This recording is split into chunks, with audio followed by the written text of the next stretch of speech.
যদি কেউ আপনাদের কাছে আসে আর এসে বলে যে আপনার জীবন একটা ভিডিও গেম আর আপনি তার হিরো, আর আপনার প্রতিটা পদক্ষেপ আপনি নিজেই ঠিক করে নেন যে এরপরে আপনি কি করবেন। এইবার কি করবেন যদি আপনার মনে হয় যে এই গেমটা খেলাটা বাস্তব জগতের থেকেও আরো বেশি বাস্তব।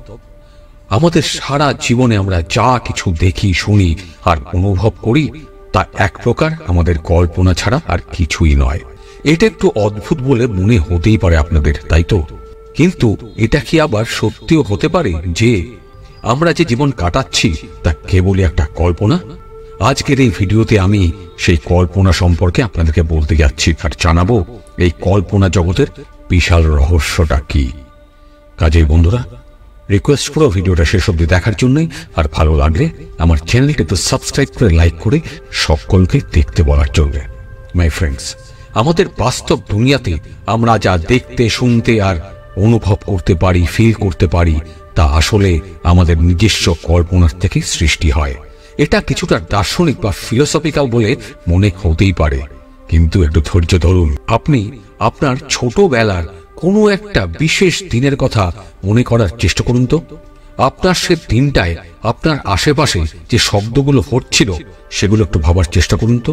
সেই সময়ে যে গন্ধগুলো আপনার নাকে আসছিল সেটা কল্পনা করার চেষ্টা করুন। সেই ছবিগুলো চোখের সামনে যেগুলো চলছিল সেগুলো ভাবার চেষ্টা করুন।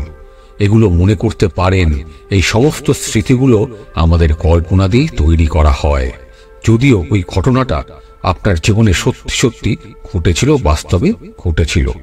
তবে আপনি সেটাকে যেভাবে ভাববেন তা আপনার কল্পনার থেকে কিন্তু সেটা সৃষ্টি হবে, কারণ এটা বহুদিন আগে ঘটেছে, আপনি কল্পনা করে ভাবছেন।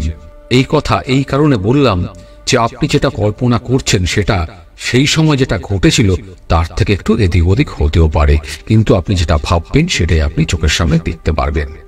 আমাদের বর্তমান বাস্তবতা, আমরা যে জগতে আছি, যে কাজ করছি, সেই সমস্ত জিনিসগুলোই আমাদের কল্পনার থেকেই আসে। আমরা আমাদের চিন্তাভাবনা, অনুভূতি আর আমাদের বিশ্বাসের মাধ্যমে আমাদের এই বাস্তবটাকে তৈরি করে রূপ দিই। যেমন ধরুন, আপনি হয়তো এটা ভাবেন বা বিশ্বাস করেন যে আপনি রাস্তায় বেরোলেই হঠাৎ একটা ট্রাফিক জ্যামে আটকে পড়তে পারেন, আর এই ট্রাফিক জ্যামে আটকে পড়াটাই আপনার ভাগ্য। তাই প্রতিবার বাইরে বেরোনোর আগে, রাস্তায় বেরোনোর আগে আপনি জ্যাম, জট, দুর্ঘটনা এইসব কিছুতে আটকে পড়ে যাওয়ার ব্যাপারেই ভাবতে থাকেন। আপনার এই চিন্তা, উদ্বেগ, টেনশন আপনার মনে একটা নেগেটিভ কল্পনা তৈরি করে, আর সত্যি সত্যি আপনি ট্রাফিকের জ্যাম, জটে আটকে পড়েন। আপনি আটকে যান আর ভাবেন আমি আগের থেকে তো এটা জানতাম। কিন্তু কি হয় জানেন, আসলে আপনার নেগেটিভ চিন্তাভাবনা, কল্পনা সেই পরিস্থিতিকেই আকৃষ্ট করেছিল। কিন্তু অন্যভাবে যদি আপনি ভাবতেন যে আপনি কোনোভাবেই কোনো রকমের এই ট্রাফিক জ্যাম বা এইসব কিছু পাবেন না, আরামসে এই রাস্তা দিয়ে গাড়ি নিয়ে বা বাসে করে বেরিয়ে চলে যাবেন, তাহলে আপনি মানসিকভাবে বা মনের থেকে দেখতেন যে ট্রাফিক লাইটগুলো প্রত্যেকটা সবুজ হয়ে আছে, অথবা একটা অন্য রাস্তা বেছে নিতেন, অল্টারনেটিভ ওয়ে। এই ধরনের পজিটিভ কল্পনা শক্তি আমাদের মনকে শান্ত রাখে, টেনশন হতে দেয় না, আর এও হয় যে আপনি ট্রাফিকের যানজট থেকে বেঁচে যান। বন্ধুরা, মাই ফ্রেন্ডস, এটা একটা উদাহরণ ছিল মাত্র। আমাদের কল্পনা হলো আমাদের পরমাত্মা। আমাদের বিভিন্ন ধর্মগ্রন্থে যে পরমাত্মার কথা বলা হয়েছে বা যেটার কথাই বলা আছে সেটা হয়তো আমাদের নিজস্ব কল্পনা। আমাদের কল্পনা থেকেই তার রূপ আমরা দিয়েছি। আমরা ওই একই জিনিসে অনুভব করি যেটা আমরা কল্পনা করি। এটা ভাবার বা কল্পনা করার একটা নতুন উপায়। পরমাত্মাকে, ঈশ্বরকে, আল্লাহকে, গডকে বাইরের শক্তি হিসেবে ভেবে না দেখে তার পরিবর্তে আমাদের উচিত ওপরওয়ালাকে আমাদের নিজের কল্পনা দিয়ে তৈরি শক্তি হিসেবে ভেবে দেখতে। আমরা ভাবতে পারি এটা একটা পাওয়ার, এর কোনো রূপ নেই। এটা সেই শক্তি যা আমাদের কল্পনার মাধ্যমে আমাদের বাস্তবতাকে রূপ দেয়, তৈরি করে দেয়। এখন প্রশ্ন উঠছে, আমরা কিভাবে আমাদের কল্পনা শক্তিকে কাজে লাগাবো? নেভিল গডার্ড, যিনি একজন বিখ্যাত লেখক ছিলেন, তিনি আমাদের কিছু বিশেষ কৌশল বলেছিলেন যা আমরা আমাদের কল্পনাকে ব্যবহার করে আমাদের স্বপ্নকে সত্যি করে তুলতে পারি। এর প্রথম কৌশলটা হলো কল্পনা প্রসূত দৃশ্য বা ভিজুয়ালাইজেশন তৈরি করা, যেখানে আপনি আপনার চোখ বন্ধ করে নিজেকে সেই জায়গাতে ভাবছেন বা কল্পনা করছেন যেখানে আপনি আপনার কল্পনার জগৎটা তৈরি করেছেন। আপনি জীবনে নিজেকে যেখানে দেখতে চান, যেটা পেতে চান, এটা যত গভীরভাবে আপনি আপনার মনের মধ্যে কল্পনা করবেন, দেখবেন সেটা তত ভালোভাবে কাজ করবে। ধরুন আপনার স্বপ্ন হলো নিজের একটা খাবার দোকান খোলা। আপনি চোখ বন্ধ করে কল্পনা করছেন বা করতে পারেন যে আপনি নিজেই সেই দোকানে দাঁড়িয়ে আছেন। আপনার আশেপাশের পরিবেশটা, শব্দটা, মানুষগুলোকে অনুভব করুন, ফিল করুন। আপনি যে রান্নাগুলো হচ্ছে আপনার ওই খাবারের দোকানে, সুন্দর গন্ধটা ফিল করুন। আর তার সঙ্গে আপনার কাস্টমারদেরও দেখার চেষ্টা করুন। এমন ভাবুন যে আপনি তাদের সঙ্গে কথা বলছেন, তারা আপনার দোকানের খাবার খেয়ে খুব খুশি। এই কল্পনা দৃশ্যকে আপনি যতবার বারবার ভাববেন, দেখবেন, সেটা আপনার অবচেতন মনে অত্যন্ত শক্তিশালী হয়ে উঠবে। আপনার সাবকনসিয়াস মাইন্ড আপনার কল্পনাটাকে বাস্তবে পরিণত করার জন্য কাজ শুরু করে দেবে।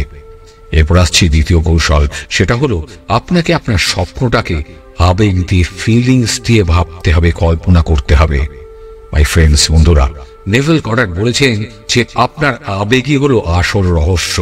কেবল কল্পনা করাই যথেষ্ট নয়, আপনি আপনার সেই কল্পনার সাথে আপনার আবেগকে, ফিলিংসকেও অনুভব করতে হবে আপনাকে। যেমন ধরুন আপনি সেই খাবার দোকানটার একটা সাকসেসফুল ইনঅগারেশন করলেন, উদ্বোধন করছেন, সেটা কল্পনা করুন।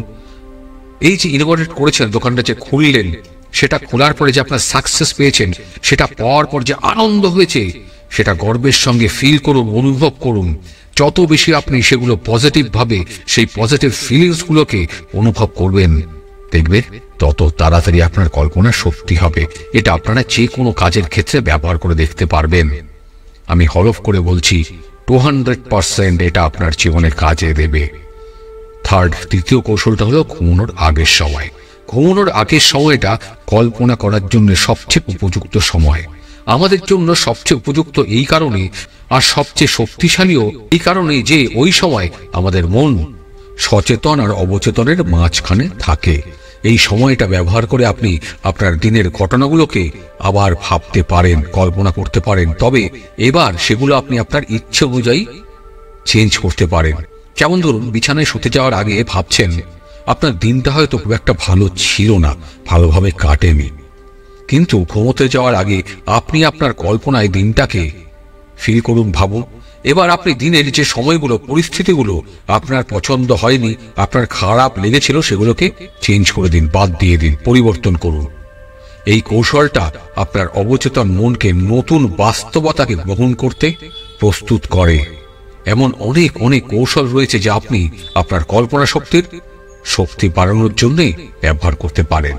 এই নীতিগুলো, নিয়মগুলো শুধু আপনার বড় স্বপ্ন অর্জনের জন্যই ব্যবহার করা যায় এমনটা কিন্তু নয়। এগুলো আপনি আপনার দৈনন্দিন জীবনে পজিটিভ চেঞ্জ আনতেও ব্যবহার করতে পারেন। যেমন ধরুন আপনার স্ট্রেস কমানো। ধরুন আপনি আপনার কোনো কাজ নিয়ে খুব টেনশনে আছেন, আপনার মনের ভেতরে আপনি না চাইলেও অনেক খারাপ চিন্তা আসছে। যেমন আমি যদি এই কাজটা করতে না পারি, বা এই কাজটা যদি ঠিক মতো না হয় তাহলে কি হবে, বা আরো অনেক কিছু।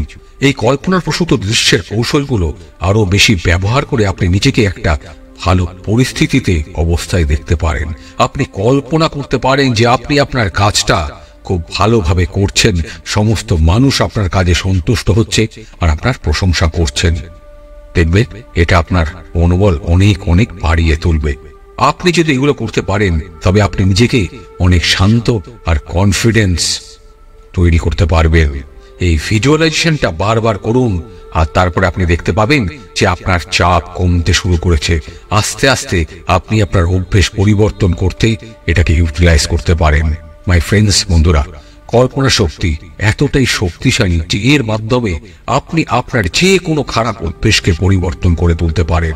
আপনি যদি কোনো খারাপ অভ্যেস থেকে মুক্তি পেতে চান, আই রিপিট, আপনি যদি কোনো খারাপ অভ্যেস থেকে মুক্তি পেতে চান, তাহলে আপনি নেভিল গডার্ডের আই অ্যাম টেকনিক ব্যবহার করতে পারেন, যাকে ইংরেজিতে আই অ্যাম বলা হয়। এই কৌশলে আপনি প্রতিদিন বারবার বলেন যে আমি একজন ডিসিপ্লিন মানুষ। এই সহজ একটা অনুশীলন আপনার সাবকনসিয়াস মাইন্ডে একটা পজিটিভ চেঞ্জ আনতে প্রস্তুত করে তুলবে। নেভিল গডার্ড এই নিয়মগুলো, নীতিগুলো আপনার দৈনন্দিন রেগুলার লাইফে যে কোনো ক্ষেত্রে আপনারা এটা ইউজ করতে পারেন। আপনাকে শুধু বিশ্বাস করতে হবে যে আপনার কল্পনা শক্তি অনেক শক্তিশালী, আর এটা আপনার জীবনে পজিটিভ চেঞ্জ নিয়ে আসতে পারে। এরকম অনেক মানুষের গল্প আছে যারা এই নীতিগুলো ব্যবহার করে জীবনে অনেক অনেক সাফল্য অর্জন করেছেন। কাজেই স্বপ্ন দেখুন, ভালো স্বপ্ন দেখুন, কল্পনা করুন। কল্পনাই পারে আপনার ভবিষ্যৎকে বদলে দিতে, জীবনে যা চান সেটা পেতে। ভালো থাকবেন, ভালো রাখবেন। যদি ভিডিওটা ভালো লাগে একটু কমেন্ট করে জানাবেন, আর যদি কোনো জিজ্ঞাসা থাকে আমাকে কমেন্ট করবেন, আমি কিন্তু প্রত্যেকের কমেন্টের উত্তর দিই। আজ এখানে শেষ করছি। অসংখ্য ধন্যবাদ ভিডিওটা শেষ অবধি দেখার জন্য।